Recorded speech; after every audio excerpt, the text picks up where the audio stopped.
Welcome to Difference Talks, the show that focuses on one word, differentiation, and how it is more important today than ever to discover what makes your brand unique and celebrate it with the most important people, your team.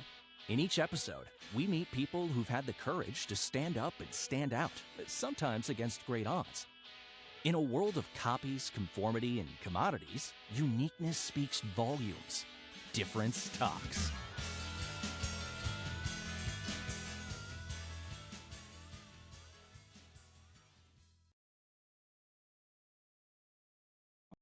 Hello, everybody. I'm Barry LeBove, founder of LeBove Marketing Communications and Training and author of The Power of Differentiation. Joining me is my partner, VP Marcus McMillan, who is also creative director and co-owner of the company. Today, our guest is Ryan Rockafellow, and we're going to dig into Ryan's story because it's all about working with people. It's about identifying uniqueness in what you do, in what the brand does, and making sure that we protect it, we honor it. Ryan's story is unique because as leader, CEO of Engineered Transportation, he brought two iconic brands together that had been rivals. And we'll hear all about it. We'll hear what he did, how it turned out. So, Ryan, why don't you tell us a little bit of your backstory and welcome to Difference Talks. Sounds good. Thanks, Barry. Happy to be here. And a little bit of my backstory. I've been in trucking and transportation industry really my whole career. I started off on the truck side with Navistar International Truck and Engine there in the Chicago suburbs where I was born and raised. Worked there in various roles between engine and parts for the 10 years I was there.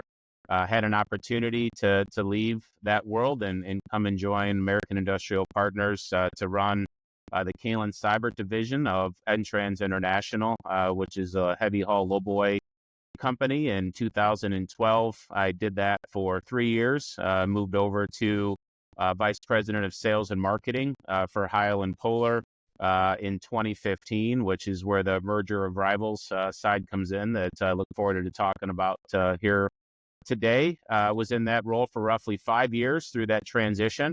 AIP asked me to go run another portfolio company for them, which I did for a short period of time and came back as CEO of N-Trans in Q4 of 2021. Could you describe the products you're building, you're manufacturing? Because when somebody hears you describe it, they'll go, well, what is it? But yet we see them everywhere when we're on the highways and the roads.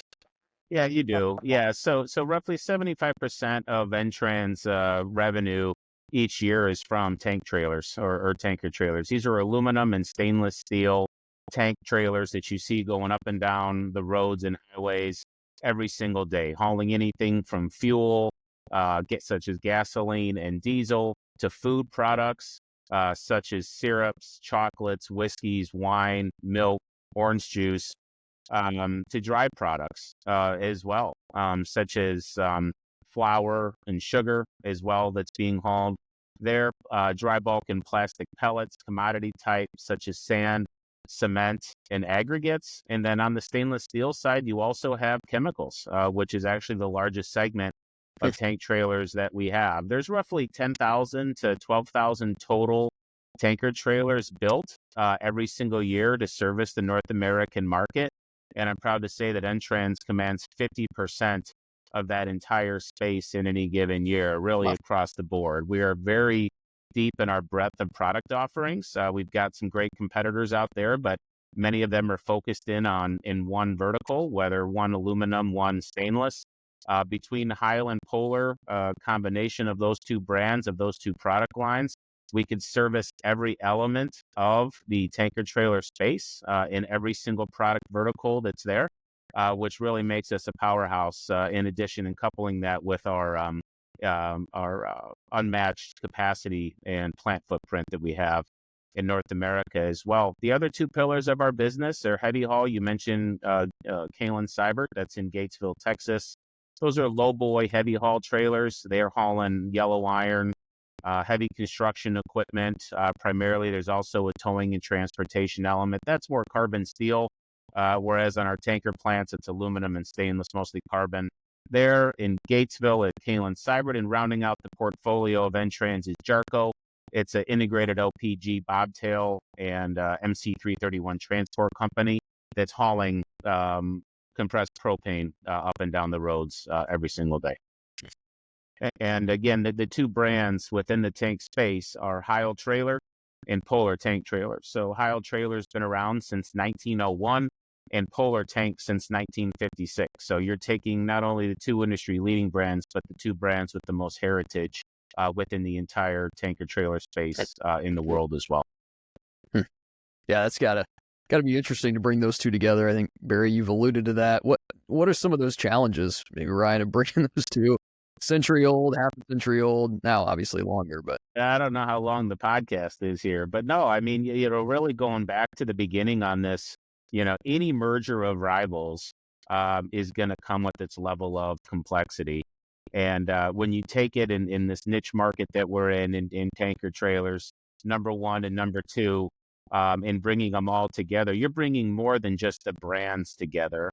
You're bringing the people together. You're bringing the designs together. You're bringing the commercial channels together. You're bringing the production side together, sourcing, engineering, every single element of all of that. And, I will tell you that the one thing that allowed us to be successful, right? And it was a very difficult transition to do, but it was always keeping the customer in mind for everything that we did, right? So when you're bringing in and building now Polar and Heil products in each other's plants, if you will, because it was a combination footprint that we kept during that transition, you have to prove to your employees, right, that of why we are building, a competitive product now in this plant, and talk about the importance of being a one company there.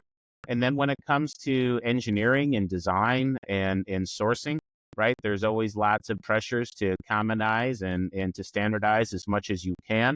And no doubt we did that where it made sense. However, there are certain selling features of these products that were just vital. And that level of differentiation between Heil and Polar is critical in some regards. And we maintain that level of differentiation between the two brands on the product portfolio there. So we combined where it made sense. We kept separate where it made sense. And then that's on the product level. And same to goes really on the dealer level as well.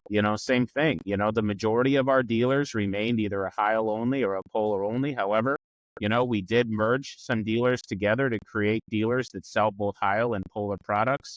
That has given them additional opportunities to grow their sales as well. But, throughout the beginning, it was about keeping the customer first, doing what's right by the end market, not necessarily what always made sense from an organizational standpoint as it relates to standardization. And I'm very happy to say that across all of our portfolio, or all of our plants, we're building every single product that we offer at every single one of our plants. We're brand agnostic when it comes to that. And that's really taken our market share from 43% during the time of acquisition the merger, I should say, between the two brands, up to 50%, as I stated earlier, where it's currently sitting at today. It's very, very interesting. And I think it's fascinating for our audience. It sounds like, oh, that was easy. You have the two top brands in the segment and you bring them together. It's easy. It's actually very difficult. And some of the challenges you dealt with were if you homogenized both brands so that they were easier to produce, they were cheaper to make. Theoretically, that sounds like a great idea, but what you end up doing, and I'd like you to delve a little deeper into it, you lose uniqueness, distinctiveness, and in some cases, it may not be, and I'd love if you could share a little bit, it may not even be in the performance. It might be, I'm used to my tank trailer looking like this, having this in this spot.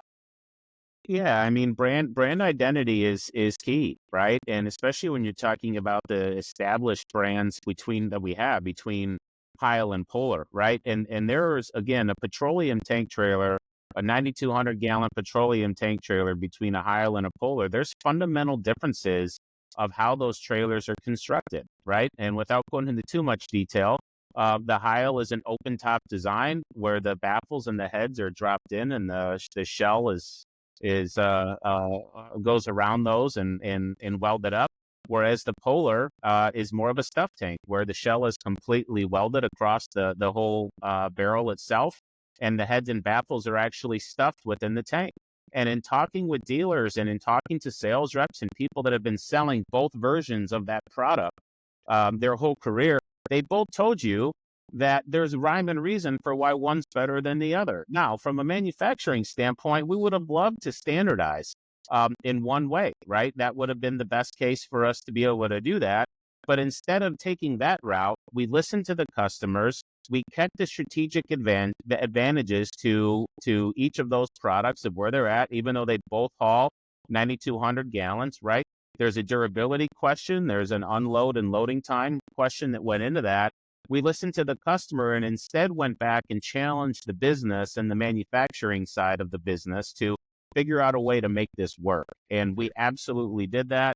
We are running both of those lines, whether it's stuffed or whether it's open top build. Again, Heil or Polar, down one of the same 5 manufacturing lines that we have in our Athens, Tennessee facility.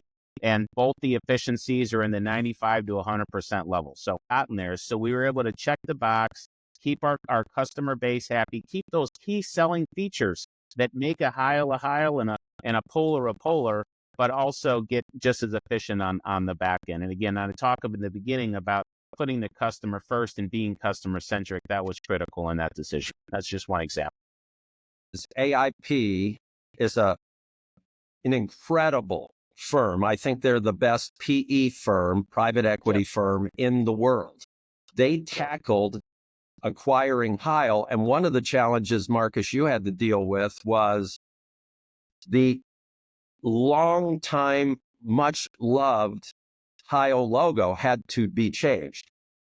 And that iconic logo needed to be tackled. Why don't you share a little bit of how you did that? Because you had to take something, again, that people were used to, and you could either have thrown it out completely or paid homage to it, but still modernized it and made it different enough that it was the new Heil trailer. The important piece was, keeping a lot of what was there and really powerful intact.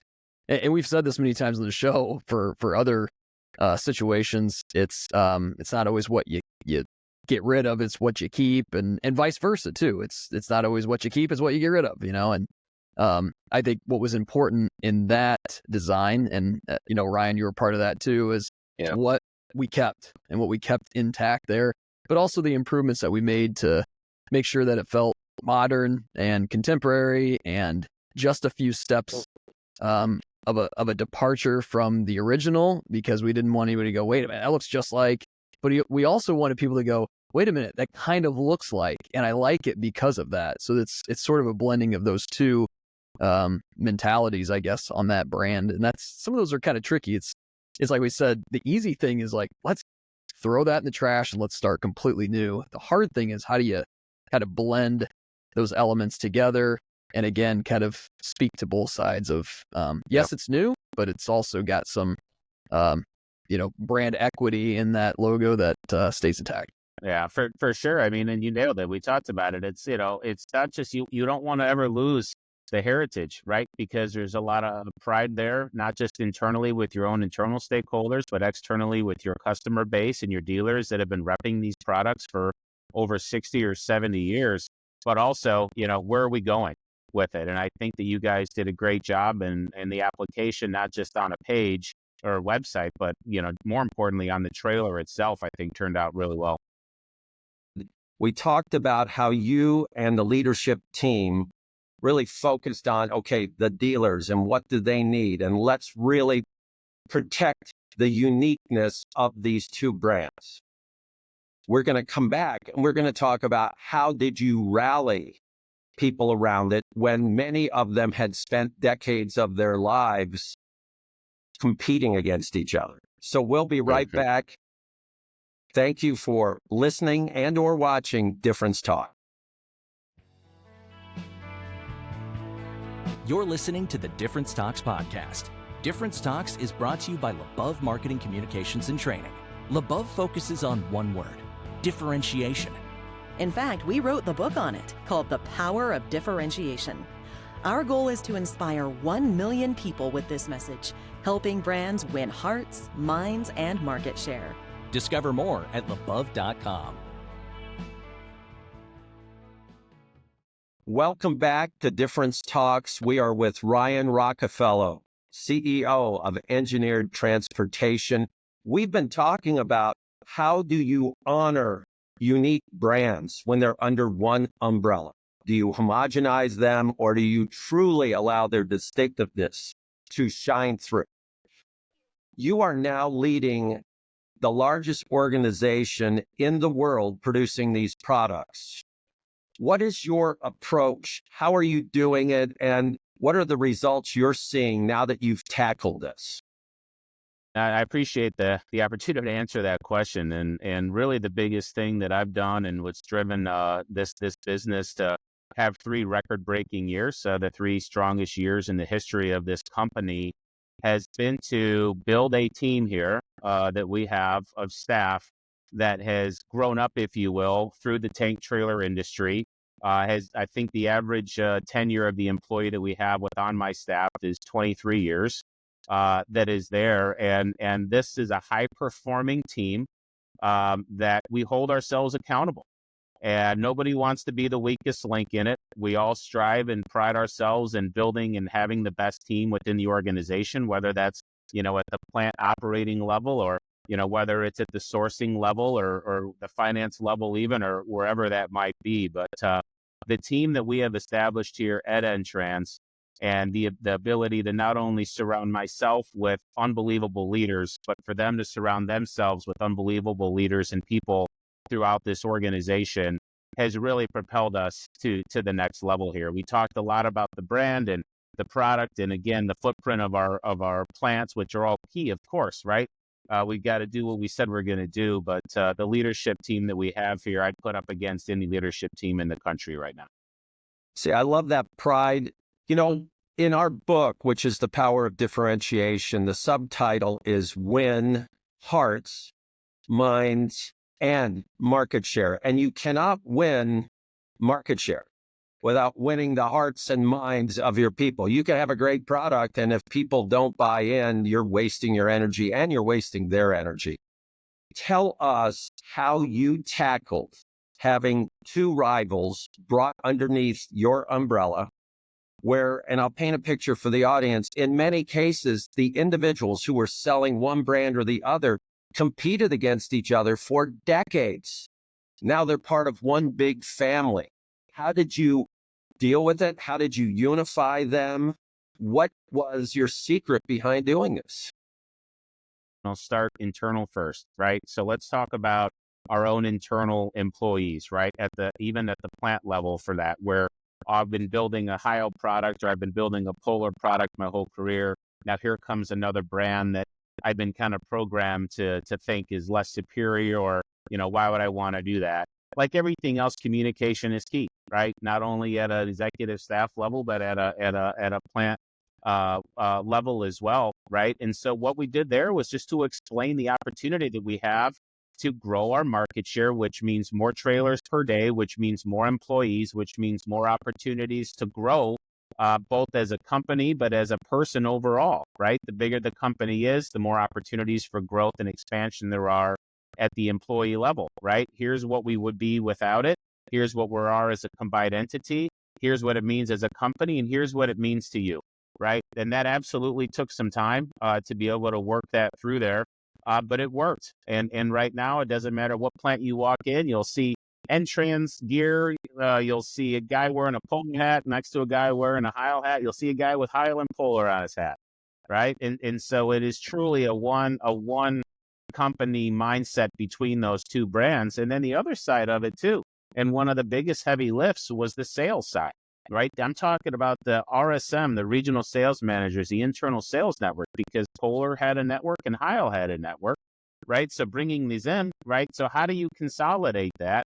I'm happy to report that right now we have 8 RSMs within our business and every single one of them sells both Heil and Polar, Yes. right? They sell them both. And to think about how even 8 years ago, when we brought these two brands together, to think that that would be a possibility, both at the RSM level, but also at the dealer level, which I'll transition into, or the customer level, it was really hard to get your head around that. But that comes with, again, communication between who we are. We stayed true to the brands. We stayed true to the brand characteristics. We stayed true to the dealer network and all of the territories and the assignments that we had in place. And at the end of the day, we surrounded ourselves with extremely knowledgeable and professional regional sales managers. Every single one of our regional sales managers that we have here in the company today was a part of the merger back in 2016 when we brought these two brands together. Every single one of them was there. Now, one of them was Heil, one of them was Polar, but now every one of them sells both brands, right? For where we're at. And that kind of transitions over to the dealer level as well. We have some dealers that were Heil only and Polar only. We maintain that. We maintain the dealer territories that were there. And a lot of how we won there, and I'll tell you, that was probably one of the biggest lifts and hardest things that we had to do. We had to walk the talk, right? It was one thing to say, look, this is how this is going to work. And we assure you that we are not going to infringe on, what you're currently doing with Heil and what you're currently doing with Polar on the other side of it. This is going to be a good thing for you long term. That took some time. We did what we said we were going to do. And now, again, our dealers, for the most part, are repping both brands where feasible there. One thing that, and you've mentioned it, Ryan, is the fostering of those partnerships with clients, and not just on the product side, but also engineering, design, Yes. aftermarket, after sales. That it's not a one size fits all. These are you're doing something that's specialized for those customer needs, and that's part of that customer-centric approach that is so valuable. I mean, maybe speak a little bit more on that, why that's so important. And I think for both those brands, it probably makes a lot of sense from top down. Yeah, this is a very custom business that we're in. We're bringing in aluminum and stainless sheet in its raw form, and it's coming out the other end. We're fabbing up the frames, we're fabbing up the barrels, and it's coming out a complete rolling trailer at the end of the production line, right? And customers have their own nuances of how they'd like to spec a trailer. This is not a manufacturing, an auto manufacturing assembly line, right? Where we're rolling off maybe 200, 300 of the exact same model at any given time, right? Sure. And so the ability to be able to be custom to our customers, right? Again, standardize, bring efficiencies into the business, of course, wherever you can possibly do that. But if we were to be more strict in what kind of features and benefits and overall options that we offer in any given spec, we would see customer loss because of that, right? And that's really starting. I mean, the name of our company, it's N-Trans for short. I mean, it's Engineered Transportation.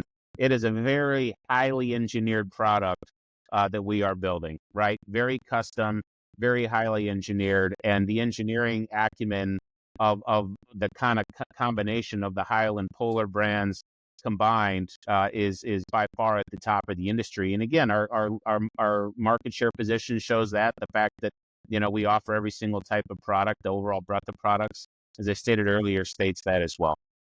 I have to share with the audience one thing that cannot go unspoken is, as we describe these tank trailers, you mentioned automotive manufacturing as an example. These tank trailers are works of art in the eyes of the customers. You have a calendar at the end of a year where you invite your customers to submit photos of their beautiful tank trailers. They are so proud, and they feel that their tank trailer is like no other out there. A little description on that, if you could, Ryan. Yeah, no, I mean, that's exactly right. And everybody has their own spec, right? Whether it's a light configuration, a bumper configuration of what that looks like, obviously painting or decals, so on and so forth. The ring of fire, which is where they illuminate the rear head of the trailer, things along those lines. But there is a tremendous amount of pride by the haulers that pull our products. And there's a tremendous amount of pride by the employees that build our products as well. And there's nothing better than when a customer takes the time out of their day to come and visit one of our facilities. Because once we have them in one of our facilities, we typically have a customer for life on there. When they can see how it's built, they can see the pride that our employees have in building the trailers. And as it relates to that calendar contest, yeah, I mean, between the two brands, there's only 12 months. We have roughly 150 submissions a year, which is fantastic, right? So that selection process is pretty difficult, but yeah, we're very proud of that as well. When somebody comes through the plant, you might have that customer for life because they get to see it with their own eyes, the pride, and they get to see the two brands there together, and still, like you said earlier, somebody with a Heil hat and a Polar shirt or a Polar, jacket or whatever, and those, blending of those and getting to experience that and how that, translates to a long-term customer. That's really special. Ryan, what is your best day? And not a day that you go home, put your feet up and, crash out for the night, but a day that you feel thrilled and excited, energized after a day of working with your team. And, whatever that may be, you developed something, you've worked with, both sides of the company, right? What took place? What happened? And take us through that and, share what that best day looks like. I spent the first part of my morning here today walking through our Athens, Tennessee trailer facility, talking to the employees. I participate in Kaizens with them, and I always like to follow up on a Kaizen that I participated in to see if that, implementation of what we might have done there is actually still there. But just positive interaction and knowing that you somehow, help the business move forward. And it's one thing to be able to do it in an operating agenda or in a deck and present it. It's another thing to actually participate in it and then seeing it come to fruition.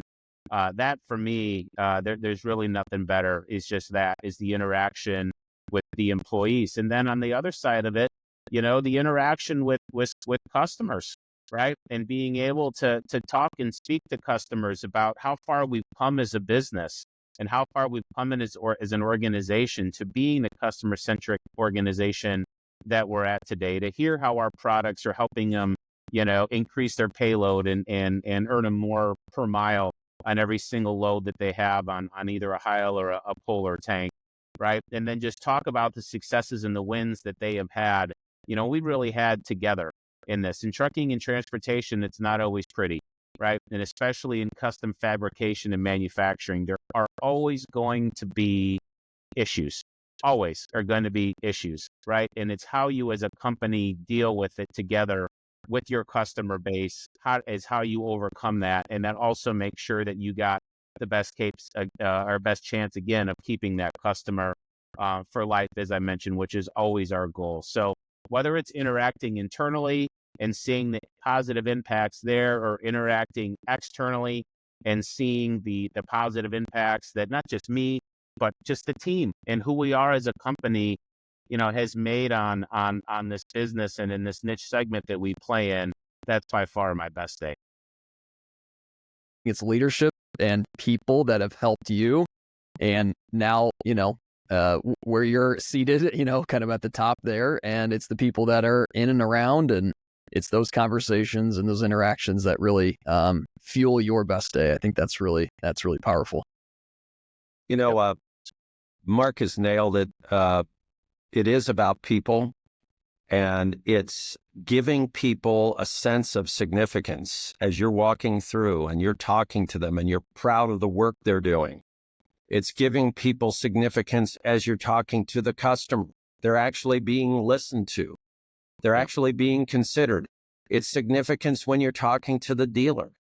They're being really looked at as a partner with you, not as someone that's, a must to deal with, but somebody you want to deal with. So it is so important as you are honoring the differentiation of the brands and the individuals and the organizations that you are leading. So today I have to tell you, Marcus and I are really thrilled that you joined us. You are a dynamic leader. You are leading the number one company in the world in your segment, and you're doing it with pride passion and integrity. So thank you. I want to tell everybody out here, as you are going down the highway, you will now start to notice. You're going to go, wait a minute, that's a Polar. Wait a minute, that's a Heil trailer. Look at them. Look at how beautiful so many of them are. Now, some of them are out there, they're getting dirty because they're out there in the snow or the dirt, but they're masterpieces. And Ryan is the man behind those masterpieces. So thank you today, Ryan, for being on Difference Talks. Yep, we got an unbelievable team. Barry, Marcus, thank you so much for the opportunity. It's great talking with you both. Thank you very much. All right. And that wraps us up with Difference Talks today. So everybody remember, it doesn't matter the product you are producing. It could be real sexy. It could be a tiny little component. It has its own differentiation, and the people who are behind it, the most important people in the world, your employees, the dealers, could be your customers, are the ones you need to win the hearts and minds of to see that success. So until next time, remember, leaders differentiate, and Ryan Rockafellow definitely does that. Thank you. Thank you. Thank you for listening to Difference Talks, produced by the amazing team at LaBeouf. All original music on this podcast was created by LaBeouf. Buy our book, The Power of Differentiation, on Amazon.